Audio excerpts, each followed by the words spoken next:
Hey, this is Angry Dave. Welcome back to Adult RC. Get the kids out of earshot.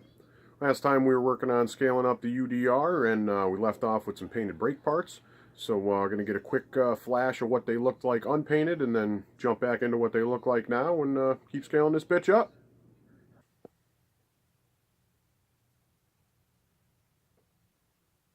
Yeah, there we go. There's some sexy looking brakes. Look nice and real. Some nice red anodized calipers, basically free. You might notice also that these ones are marked L for left, and I put the ones marked R for right on the left side because they're not marked right. The manufacturer may think they marked them right, but generally on real rotors, these little grooves, when they come over the top like this in the direction of rotation, the bottom of the slot, here we go, should be forward the way these are. They're not generally oriented the other way. That's why I put them on like this. You won't be able to see that marking once the wheel's on, and you won't really be able to see the whole rotor anyways, but knowing they're on there backwards would piss me off, so I flipped them the fuck around. Here we go. Yeah, and you can still see them through the wheel better than the plastic gray that just kind of fades into the background. You can see that nice bright shiny caliper, and you can see that nice shiny silver rotor. And I'm not even shining a light in there. That's just ambient light reflects off the brighter metal part and the brighter color. It's a subtle detail, but it looks cool. Alright, we now got the shock reservoirs installed. Got nice anodized red heat sinks and polished aluminum tanks. Got some black lines. A few subtle bits of paint really make things come alive. Alright, next thing we're going to do is get this battery tray assembly back in the truck. Alright, so here's the finished assembly. Go ahead and set that on there. Damn, that looks good. Batteries and oil. Hell yeah. Let's get some screws and reattach this motherfucker. Yeah, so there's everything put back in there for now. Put the drive shaft back in. Still waiting on some parts, but there are a few little things left we can still do. I think the next thing we're going to do is start working on the number plates. So let's see what we got to do to get that done. Alright, there's the number plates on there. I didn't bother showing a whole lot of this procedure because there's not much to it. 2 screws holding on there. Little tip, when you put the number plates on this, you should get a couple of screws that are about 2 millimeters longer than the stock ones, because the stock ones that you're utilizing to attach these are just barely long enough to do what they're doing. So a little bit longer screw will help. And then the covering is just a vinyl sticker that we cut out. Cut out a number 1 on there, got a little K and N, because occasionally I have a small sponsor sticker on a number plate. And there you go, number plate's done. Here we are, getting closer to done. We got the heads on. We got the matte finish on there. Take some of the shine off of this baby. And I made a couple of changes on the interior here. Pulled out some of the carbon fiber sticker and put in some aluminum tape, so it looks like an aluminum panel. And we got some switches and shifter and a main power disconnect there from Exclusive RC 3D printed parts. I just went ahead and did a little bit of painting on them. Got the red on the aviation switches, a little bit of extra color on the shifter, and red and silver to trim out the button. So now the last thing we have to do is take these nylon straps. We're going to feed them through the slots that we cut over the shoulders and down in the buckles, and then a little CA glue on the back to keep them from coming out, and the interior is done. Hell yeah. Those straps look fucking great. Well, that'll do it for the interior. So now that that's all done, we can move on to finishing up the last couple of details on the outside of the truck. Get it all put back together and see what it looks like all assembled into one piece. All right, we also got a nice little mud flap kit here that we're going to go ahead and start putting on. These mud flaps are available on eBay, relatively inexpensive. I forget exactly how much, but they're not much. The only thing I didn't like about them is I got this cool little skull and crossbone guy on there, but it had ears on it, which looked kind of fucking stupid. So, a little black paint and a little gray silver paint, and they're mostly erased. You really got to stare at them to see that they're there. So now that I can stand looking at it, we'll go ahead and get this put on the truck. Kick ass, here we go, got some mud flaps, looking pretty good. Next thing we're going to do, put on this rear axle armor. I always like to put a piece of armor, skid plate, whatever the hell you want to call it, on the rear pumpkin, or on some trucks the front pumpkin. Just keeps the plastic from getting worn away while grinding the shit out of it in the rocks and the gravel.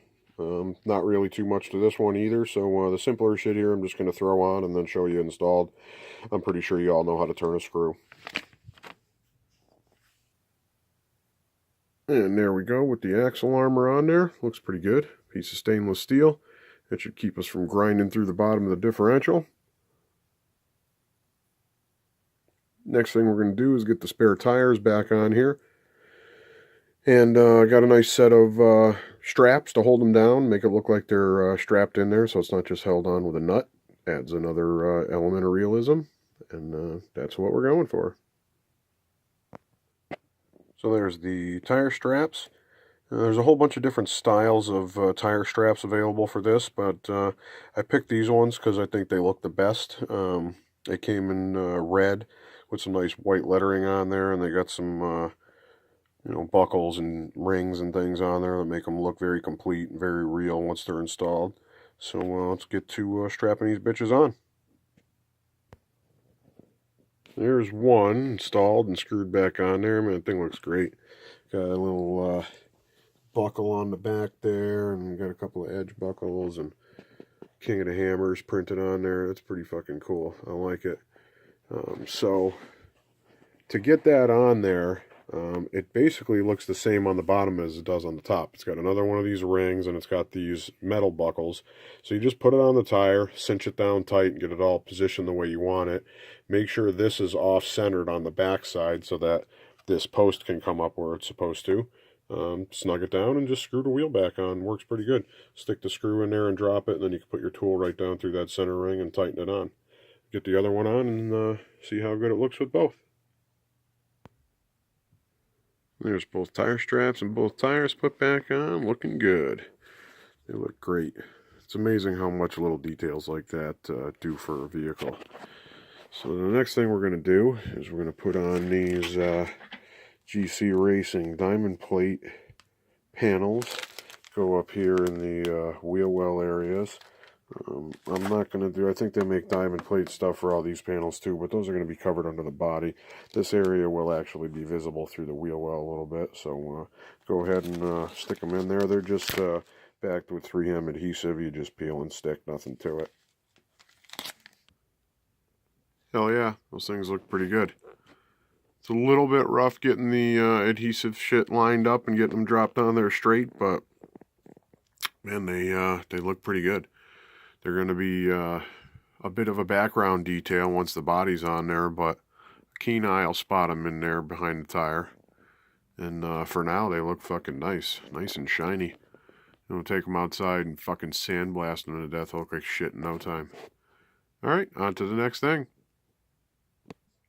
So the last thing we're going to do is install this LED light bar from Apex RC. Thinking I'm going to probably install it right here at the base of the windshield. It doesn't look bad there. I think it does look a little bit better up here on top, but the first time I roll the truck over, I'm going to rip the fucking thing out of the body. I don't want to do that. So I'm going to go ahead and pull the body off and find somewhere to mount the little switch that comes with it here. I got a nice little push button switch. And once I get that sorted out, we'll start installating it. Alright, so we got everything kind of half-ass mocked up here with masking tape, just so I can see if everything's going to fit and kind of do what I want it to do. It looks like we should be okay with the way I got it set up here. So we're going to get it mounted right here on the hood, and then the wires are kind of taped to the inside of the body. The switch is right inside here, so it's on out of sight, but you can still reach it pretty easy. I don't know if you can really see it back there, but we'll get it stuck to the inside of the body with a little double-sided 3M adhesive, and then Gorilla Tape that shit to the inside of the body all inside, and it's probably not going to go anywhere. The lead that plugs into the receiver, I'll put a little lead that comes out of the receiver so it's easier. I don't have to get into the box or anything like that, and I can just plug it and unplug it. I'm probably going to have to put two because I'm going to get a sound kit in here too, because after all this realism, it'd just be fucking stupid not to have it sound like a real truck too. There it is. Installed. Was a little bit of trouble just kind of finger fucking those bolts and stuff like that in there. I'm going to go back over the nylock nuts here with a little black paint just to kind of make them fade into the background.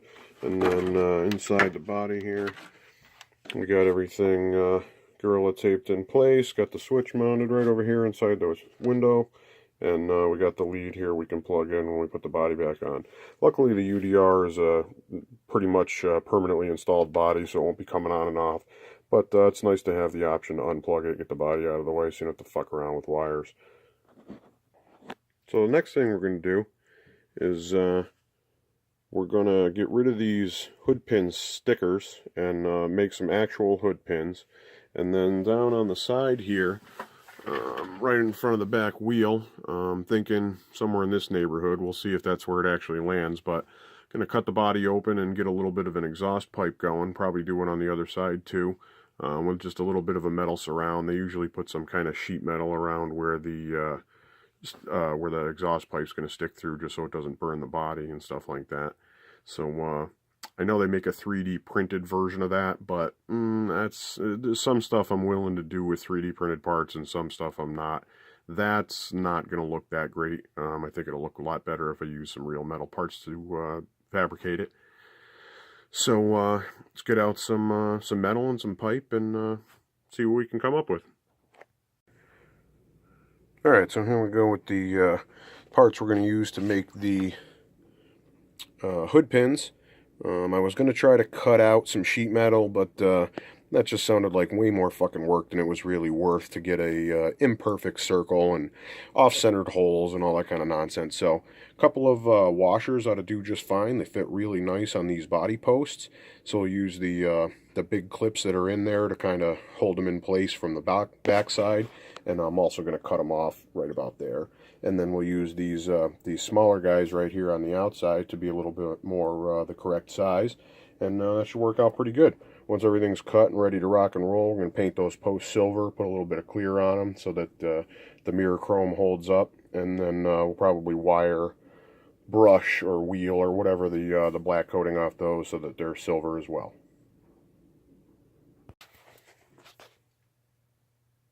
Hell yeah, there we go. Got some real hood pins. They came out pretty fucking good. Ended up painting the pins. It was just easier than trying to wire wheel the paint off of them. I stamped 4 little dots in the plate, so it kind of looks like the little screws are there holding it on. This piece of shit phone don't want to focus. There we go. But yeah, they look fucking sweet. Came out really good. Look a hell of a lot better than stickers. So next thing we're going to do is break out a couple pieces of this and that and see if we can get some fucking tailpipes on this bitch. And we will get into those final details as well as run this fucker and get it nice and dirty on our next episode. Don't forget to subscribe, like, share, and leave a comment, and we will see you on the next episode of Adult RC, where grown-up time is playtime.